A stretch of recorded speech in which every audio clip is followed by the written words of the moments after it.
I'm about to do a very dangerous thing right now, and that is to invite you all to look out the windows. I ask y'all to do that from time to time. I want you to look outside the windows, and I want you to see all the trees that surround us, all those beautiful trees. It's become harder and harder to find such a setting along Fury's Ferry Road. Now, I live just off this highway, and it is a highway. And going home recently, I noticed that something was off, but I couldn't put my finger on it. And as I was driving northward, it took me a while to identify what was wrong until I passed another very large piece of land being clear-cut for another development. It used to be covered in a patch of forest, and it crested a hill. That's what I missed. I used to see all that greenery, and it's gone now. It's to be replaced by buildings. And I miss those trees.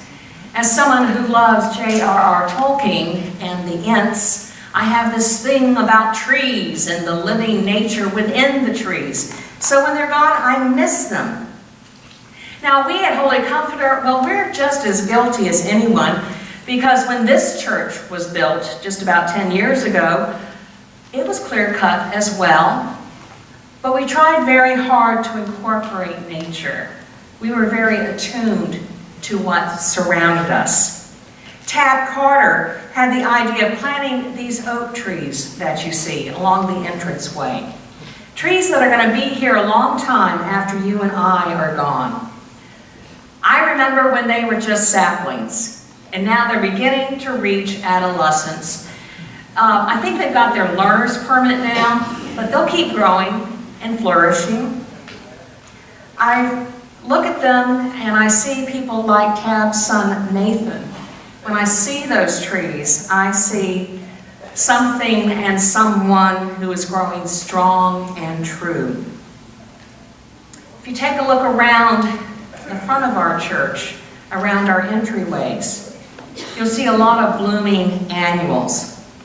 Carolyn Owens plants all those blooming annuals, and I mean that in a positive phrase, not like all those blooming annuals. No,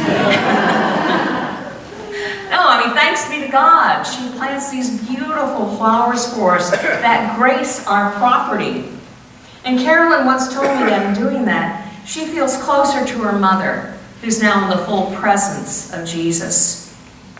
Now, I was here Friday. Friday is my day off, but I was here Friday, doing God's work.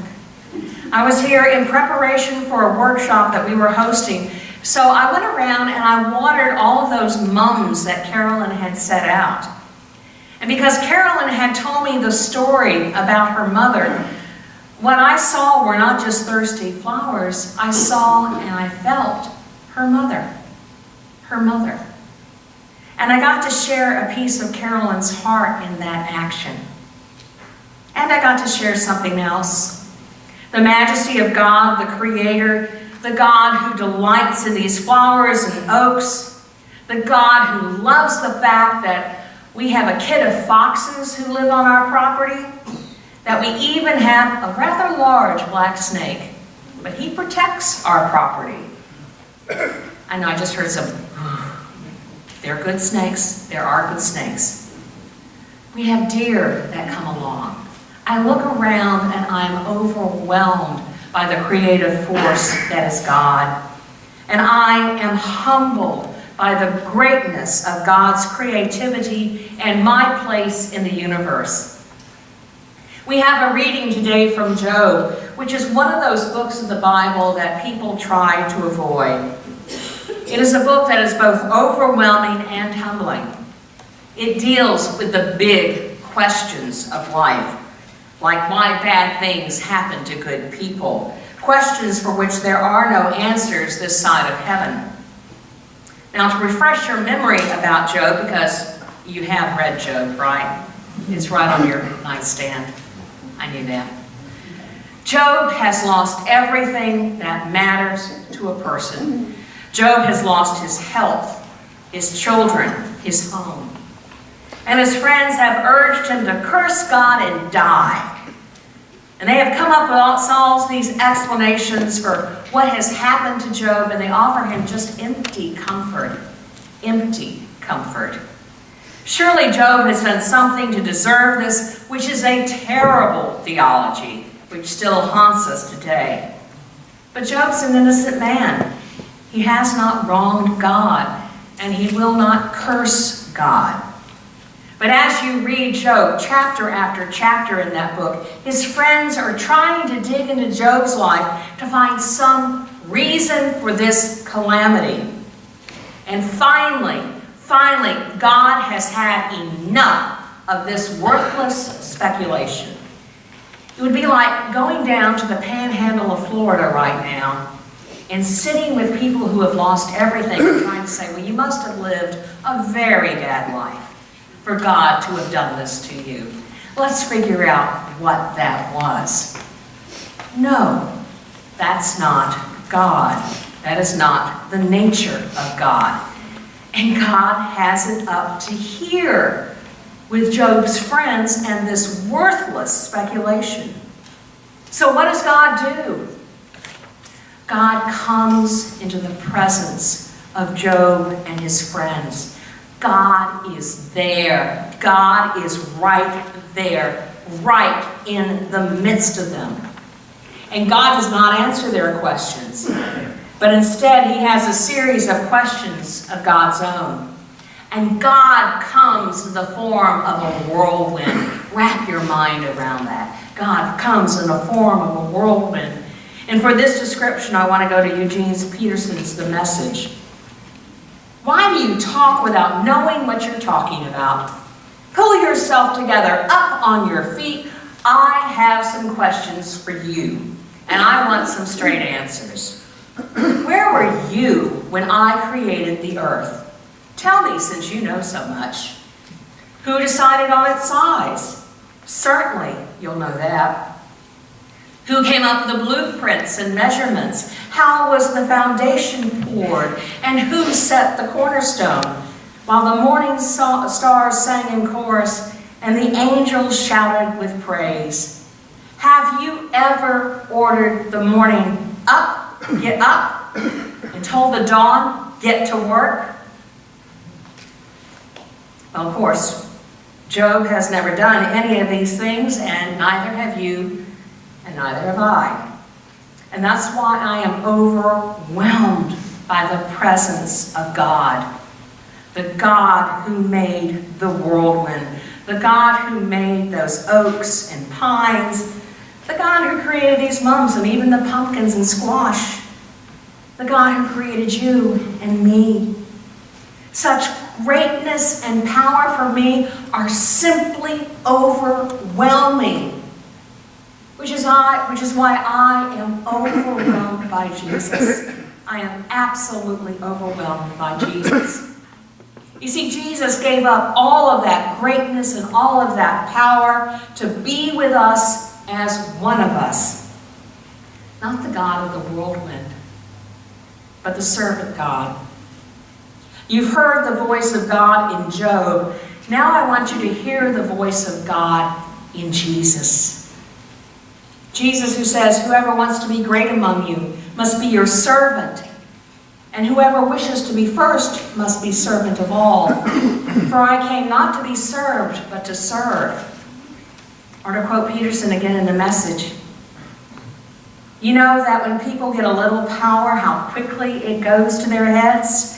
It's not going to be that way with you. Whoever wants to be great must become a servant. That is what the Son of Man has done. He came to serve, not to be served. Wrap your mind around that. The creator of the universe comes to us as one who serves. I can plant an oak tree, but I can't create it. I don't have that power. I can watch the sun come up, but that's all I can do. Watch. I can't make it do anything, but God can. And the God who can do all of this comes to us as a servant, as a slave. That was the word used in today's gospel, as a slave. Lauren Winter, who was here with us yesterday, helping us to expand our metaphors of God, reminded us of what St. Paul said in Galatians. When Paul said, we put on Christ. We put on Christ. We put Jesus on like a sweater or a coat on a chilly morning. Clothing that touches us, it's so intimate, it touches us. And I would say clothing that transforms us. When we put on Christ, when we put on Jesus, we aren't just putting on the King of Kings and Lord of Lords, we're putting on the clothing of servanthood. Servanthood. That wasn't a popular image when Jesus first uttered those words. Believe me, it has not grown in popularity. People do not want to worship this God. They want to worship a false God, and they want to ask the questions. They want to say, God, what have you done for me lately? But Jesus says, what have you done for me lately? And this isn't trying to work your way into heaven. There is nothing we can do to earn that. It's a gift. It's the grace of God. But my beloved, we have the power of Jesus Christ within us, but not for ourselves, never for ourselves. We have that power to share, to get on our knees and to serve others. It's trying to be more and more like Jesus Christ. As our mission statement says, love God, love others, serve God, serve others. Love God, love others, serve God, serve others. In Jesus' name. Amen.